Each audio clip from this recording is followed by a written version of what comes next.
4 કલાકથી ખેડૂત ઊભા છે તો આપણે નોલેજ વગરના બેઠા છીએ અમે તમારી ઉંમરને લઈ અને માન સન્માન આપીએ બાકી 1% નોલેજ નથી અહીં કેટલા બળી આવે આલે મામલતદાર ઓફિસને બધાને ખબર છે ક્યાં ક્યાં ખાનો હાલે છે ખબર છે ખેડૂતને પૈસા ચૂકવવાના તો નોલેજ નથી એટલે ક્યારે સાહેબ આ કોંગ્રેસનો નેતા નથી સાહેબ આ ભાજપનો નેતા નથી વાત કરવામાં ધ્યાન જ રાખવાનું બરાબર છે અમે ઇજ્જત આપીએ છીએ અને ખેડૂતોને ઇજ્જત મળવી જોઈએ ઇજ્જત આપું બરાબર છે એટલે એવી રીતે નહીં શીખવાડતા ને કાયદા નહીં શીખવાડતા ખેડૂત છીએ મતલબ કાયદો ભણીને આવ્યા છીએ તમારી વાત બરાબર છે એટલે એ વાત નહીં ક્યારેય કરવાની છંછેડવાના નહીં ક્યારેય આપણે કોઈને ઉતારી પાડવાય નથી આવ્યા પણ ઉંમરનો મલાજો રાખીએ છીએ એનો મતલબ એવો છે ખેડૂતો સાથે ગમે એ વ્યવહાર થશે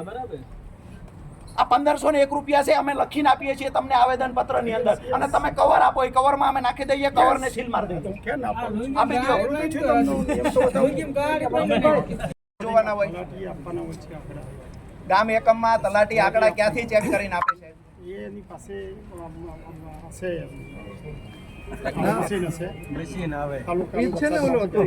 ઓકે હવે સાહેબે કીધું તલાટી આંકડા આપે હું ડંકાની ચોટ પર કહું સાયલા તાલુકાના એક પણ ગામમાં વરસાદ માપક યંત્ર જો પંચાયતમાં ચાલુ હાલતમાં હોય ને તો હું રાજનીતિ તપાસ કરી કે વરસાદ માપક યંત્ર છે કે નથી વરસાદ માપક યંત્ર નથી તમને કોણ આંકડા આપે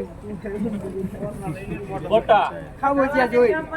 મબમ બધું અઠે સાયલા તાલુકો આખો અઠે ગઠે હવે તમે મહેરબાની કરીને ઉંમરમાં ખૂબ મોટા છો અમારે તમારું અપમાન નથી કરવું સાહેબ અમારે તમારી બેઇજ્જતી થાય એવું નથી કરવું નોલેજ છે કે નથી પણ જે કાંઈ હશે કમસે કમ ખેડૂતની સહાય મુદ્દે તમે નોલેજ રાખવા વિનંતી કરીએ છીએ અતિવૃષ્ટિનો મેન્યુઅલ હવે વાંચી લેજો 200% મગજમાં જ કાઢ નાખજો ગામ એકમની વાત છે ગામની અંદર વરસાદ માપક યંત્ર નથી એને ચાલુ કરાવજો બરાબર છે અને આપની સાથે જે કોઈ સ્ટાફમાં રહેતા હોય ખાસ કરીને વિસ્તરણ અધિકારી જેને આ ગોલમાલ કરી છે સાહેબ વિસ્તરણ અધિકારીની જવાબદારી હતી દરેક ખેડૂતના ખેતર સુધી જવું ભાઈ તમારા કોઈના ખેતર સુધી આવ્યા છે કોઈ આવ્યું જ નથી વિસ્તરણ અધિકારી એટલો બધો મિનિસ્ટર છે સાહેબ સચિવ છે કે વિસ્તરણ અધિકારી મન ફાવે એવા વ્યવહાર કરશે ધારાસભ્યને ઘરે જઈને પૂછવાનું કે ક્યાં ક્યાં સહાય ચૂકવવાની ક્યાં નહીં ચૂકવવાની સાહેબ પીડા છે અમથા નથી બોલતા